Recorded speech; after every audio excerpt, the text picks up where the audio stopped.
Hello everyone, आप देख रहे हैं चैनल अमीन इन्फो। तो दिल्ली यूनिवर्सिटी के एंट्रेंस एग्ज़ाम 21 अक्टूबर को ख़त्म हो गए हैं। एंट्रेंस एग्ज़ाम के बाद की काफ़ी स्टूडेंट की क्वेरी आ रही है कि सर अब एडमिशन का क्या प्रोसीजर है, हम लोगों का रिज़ल्ट और एडमिशन लिस्ट कब से आना शुरू होंगी। तो ये जो वीडियो है, अगर आप रेगुलर या एसओएल या इवन एनसीवेब में भी एडमिशन लेना चाहते हो तो सभी के लिए ये वीडियो आप लोगों की रहेगी। देखो यार, अभी आपका 21 अक्टूबर को एंट्रेंस हुआ है, तो एनटीए की जो परंपरा रहती है, आप लोगों की सबसे पहले आएगी प्रोविजनल आंसर की, जिसमें आप ये चेक कर सकते हो कि जो भी आंसर्स आप अटेम्प्ट करके आए हो ऑनलाइन कंप्यूटर बेस्ड एग्जाम में, उसको आप कंपेयर कर सकते हो जो एनटीए अपनी आंसर की रिलीज़ करेगी। और ये जो आंसर की होती है जनरली एग्ज़ाम हो जाने के 10 से 12 दिन के अंदर रिलीज़ कर दी जाती है। तो मेरे अकॉर्डिंग 1 या 2 नवंबर तक आप लोगों को आपकी जो आंसर की है वो देखने को मिल जाएगी। आंसर की जब आती है वेबसाइट पर तो 2-3 दिन वो वेबसाइट पर रहती है। वेबसाइट इन द सेंस आपके जो पोर्टल है, जिस पोर्टल से आपने एडमिट कार्ड वगैरह डाउनलोड किया था, उसी पोर्टल पर आंसर की का लिंक आता है, क्वेश्चन पेपर का लिंक आता है, आपकी रिस्पॉन्स शीट यानी कि जो शीट में आप आंसर्स अटेम्प्ट करके आ रहे हो उसका लिंक आता है। तो वो 2 से 3 दिन तक रहती है वेबसाइट पर, आप उसको चेक कर सकते हो और अपने स्कोर को एनालाइज कर सकते हो। आंसर की आने के बाद एनटीए निकालता है आप लोगों का रिजल्ट। रिजल्ट के अंदर ये लिखा होता है कि आपने कितना स्कोर किया है। अब आपको मालूम होगा कि आपका 400 मार्क्स का एंट्रेंस एग्जाम था, तो 400 में से कितने मार्क्स आपके आए हैं वो स्कोर एनटीए रिलीज करता है। उसको हम बोलते हैं Delhi university entrance test result. ठीक है, ये रिजल्ट आंसर की जब आ जाती है, उसके आने के लगभग 1 हफ्ते के अंदर ये रिजल्ट भी एनटीए डिक्लेयर कर देता है। तो इतना काम करने के बाद एनटीए की रिस्पॉन्सिबिलिटी खत्म। अब रिस्पॉन्सिबिलिटी मेन शुरू होती है दिल्ली यूनिवर्सिटी की। अब यहाँ पर एक चीज़ आपको समझनी है, जैसे ही आपका रिजल्ट आ जाता है उसके बाद आपको ये देखना है कि अब आपको एडमिशन कहाँ चाहिए। आपको रेगुलर कॉलेज में चाहिए एडमिशन, या आपको एसओएल में चाहिए एडमिशन, या फिर आपको एनसीएफ में चाहिए। एनसीएफ का आपको मालूम है सिर्फ ऐसे कैंडिडेट जो वुमेन कैंडिडेट हैं और उनके पास दिल्ली रेजिडेंस का प्रूफ है, सिर्फ वही कैंडिडेट एनसीएफ में एडमिशन ले सकती हैं। और एसओएल में जो एडमिशन है वो सभी के लिए ओपन रहते हैं, गर्ल्स बॉयज़, आप किसी भी स्टेट से हो, और रेगुलर में भी। तो अब सबसे पहले काम क्या होता है, दिल्ली यूनिवर्सिटी एक एकेडमिक कैलेंडर या मैं कहूँ एडमिशन कैलेंडर रिलीज़ करता है, जिसमें ये बताता है कि पीजी कोर्सेज़ की पहली लिस्ट, दूसरी लिस्ट, तीसरी लिस्ट कब कब आएगी। और उस लिस्ट के अंदर जो इम्पोर्टेंट डेट्स होती हैं कि एडमिशन लिस्ट पहली फॉर एग्जांपल 15 नवंबर को आई, अब 16 नवंबर से 17 नवंबर तक आप अप्लाई कर सकते हो और 19 नवंबर तक आप पेमेंट कर सकते हो। इस तरह की डेट्स दिल्ली यूनिवर्सिटी रिलीज़ करता है, और ये रिलीज़ करता है जब भी उनको एडमिशन लिस्ट निकालनी होती है उसके कम से कम हफ्ते भर पहले। ठीक है, तो एक्सपेक्टेड ये है कि नवंबर के सेकंड वीक तक आई थिंक तो दिल्ली यूनिवर्सिटी है वो अपना जो एंट्रेंस, जो अपना जो एडमिशन का शेड्यूल है पोस्ट ग्रेजुएट कोर्सेज का, वो रिलीज़ कर देगा।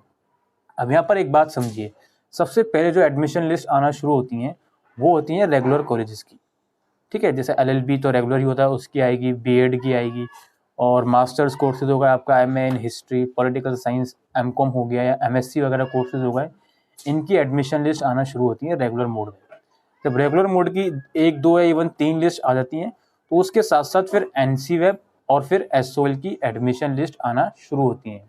अब यहाँ पर एक चीज़ समझनी है आपको, जो रेगुलर और एनसीवेब में बच्चे एडमिशन लेना चाहते हैं उनका एडमिशन प्रोसीजर सिमिलर है, और जो एसओएल में बच्चे एडमिशन लेना चाहते हैं पोस्ट ग्रेजुएट कोर्स में, उनका एडमिशन प्रोसीजर थोड़ा सा अलग हो जाता है। अलग कैसे होता है वो भी मैं आपको अभी बताऊंगा। एक चीज़ और समझिए आप लोग कि जो बच्चे एनसीवेब में एडमिशन लेना चाहती हैं उनका भी अलग से शेड्यूल आता है, और जो रेगुलर में एडमिशन लेना चाहते हैं उनका भी अलग से शेड्यूल आता है, और जो बच्चा एसओएल में एडमिशन लेना चाहता है उसका जो शेड्यूल होगा वो एसओएल की वेबसाइट पर आएगा। तो अलग ये होता है कि आपको जो पोस्ट ग्रेजुएट एडमिशन वाला पोर्टल है जहाँ पर आपने फॉर्म भरा था, मैं आंसर की बात नहीं कर रहा हूँ, मैं एडमिट कार्ड की बात नहीं कर रहा हूँ, जो पीजी एडमिशन वाला पोर्टल होता है उस पोर्टल पर आप लोगों का एडमिशन प्रोसीजर होता है एडमिशन लिस्ट आने के बाद। फॉर एग्जांपल आपका एमए इन हिस्ट्री में फर्स्ट एडमिशन लिस्ट में नाम आ गया रेगुलर में, तो आप क्या करोगे, जो आपका पीजी एडमिशन पोर्टल होगा उसको आप लॉगिन करोगे।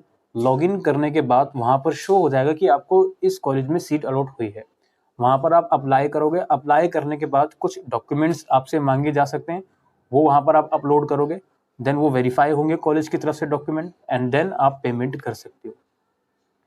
यही सेम प्रोसीजर एनसीवेब वाली स्टूडेंट्स का है।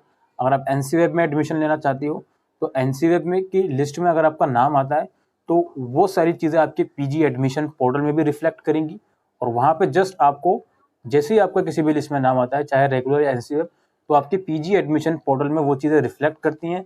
वहाँ पर आपको अप्लाई करना पड़ता है, कुछ डॉक्यूमेंट्स जो आपसे मांगे जाते हैं वो वहाँ पे अपलोड करने पड़ते हैं, then you have to make payment for your admission fees. ठीक है, इतना प्रोसीजर होता है। ऑनलाइन प्रोसीजर है, कोई कॉलेज में विजिट करने की फिलहाल ज़रूरत नहीं है जब तक कि आप लोगों की क्लासेस शुरू ना हो जाती।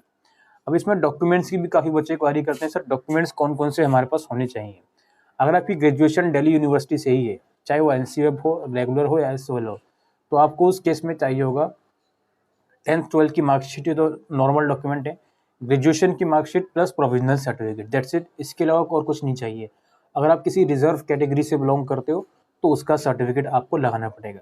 बाकी इसके अलावा फोटोग्राफ, सिग्नेचर, जो फोटोग्राफ आपने ऑनलाइन फॉर्म में अपलोड किया है, कोशिश करना कि वो फोटोग्राफ आपके पास हार्ड कॉपी में अभी भी हो। नहीं है तो कोई ऐसी बड़ी टेंशन वाली बात नहीं है, आप दूसरा फोटोग्राफ भी दिखा सकते हो।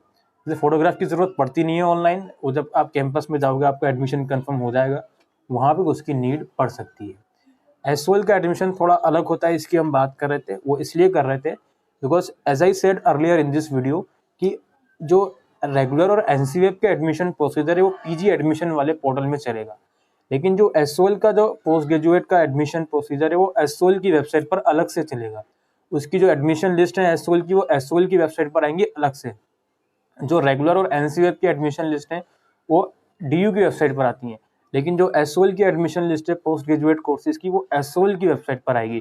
तो उसके लिए आपको एसओएल की वेबसाइट ज़रूर से चेक करती रहनी है। ठीक है, वो एसओएल की वेबसाइट पर लिस्ट आएगी, लिस्ट के साथ साथ वहाँ पर एक लिंक भी आता है, उस लिंक पर आप जाते हो, अपना जो भी रोल नंबर वगैरह होता है, आपका एडमिट एप्लीकेशन नंबर वो डालते हो और डॉक्यूमेंट्स वगैरह अपलोड करके फीस पेमेंट कर देते हो, तो आपका एसओएल में एडमिशन कन्फर्म हो जाता है। अब यहाँ पर एक चीज़ और मैं क्लियर करना चाहता हूँ, और ये चीज़ सिर्फ उन बच्चों के लिए होगी जिनका नाम रेगुलर लिस्ट में आ जाता है लेकिन वो लेना चाहते हैं एडमिशन एसओएल या एनसीवेब में। ये बच्चों की क्वेरी आती है काफ़ी। तो ऐसी कंडीशन में क्या करा जाए, फॉर एग्जांपल मान लीजिए आपको एमए इन हिस्ट्री में एडमिशन लेना है, आपका फर्स्ट लिस्ट में रेगुलर कॉलेज में नाम आ गया, बट आप इंटरेस्टेड हो सिर्फ एसओएल या एनसीवेब में एडमिशन के लिए। तो अगर आपका फर्स्ट लिस्ट में रेगुलर की लिस्ट में नाम आता है तो आप उसको लेट इट बी कर दोगे, आप वेट करोगे एनसीवेब या एसओएल जिसमें भी आप एडमिशन लेना चाहते हो उस लिस्ट का। ठीक है, और एक और चीज़ मैं आपको बताना चाहता हूँ, काफ़ी स्टूडेंट ने प्रेफरेंस दिया होगा कॉलेजेस का। अगर आपका फर्स्ट प्रेफरेंस आपको नहीं मिल पाता, थर्ड या फोर्थ प्रेफरेंस मिलता है, तो जो भी प्रेफरेंस आपको मिला है उसमें आपको एडमिशन लेना पड़ेगा और आपको अपग्रेडेशन के लिए आप जा सकते हो, फिर नेक्स्ट राउंड में आपको हायर प्रेफरेंस अलॉट हो सकता है। ये प्रेफरेंस वाली बात सिर्फ उन बच्चों के लिए है जो किसी रेगुलर कॉलेजेस में एडमिशन ले रहे हैं, उनको फोर्थ या थर्ड प्रेफरेंस मिला है, फर्स्ट प्रेफरेंस नहीं मिला। तो ये अगर अपग्रेडेशन करना चाहते हो तो उसकी बात मैं आप लोगों से कर रहा हूँ। बाकी एलएलबी या बीएड में तो ऐसा कोई अपग्रेडेशन का चक्कर नहीं होता अनलेस एंड अनटिल बीएड के अंदर कुछ एक दो कॉलेजेस ऐसे हैं जहाँ पर जो टीचिंग सब्जेक्ट हैं वो सिमिलर हैं। बाकी बीएड के अंदर एक लेडी इरविन कॉलेज है जहाँ पर सिर्फ होम साइंस की पढ़ाई होती है, और बाकी कुछ ऐसे कॉलेजेस हैं जो सिर्फ गर्ल्स के लिए भी हैं, तो उसके अकॉर्डिंग आप देख लीजिएगा। ठीक है, बाकी यही सब तो दोस्तों पोस्ट ग्रेजुएट एडमिशन के लिए जो क्वारीज आ रही थी आप लोगों की। आई होप ये वीडियो आपको यूज़फुल लगी हो, तो वीडियो को शेयर करेगा। Thank you.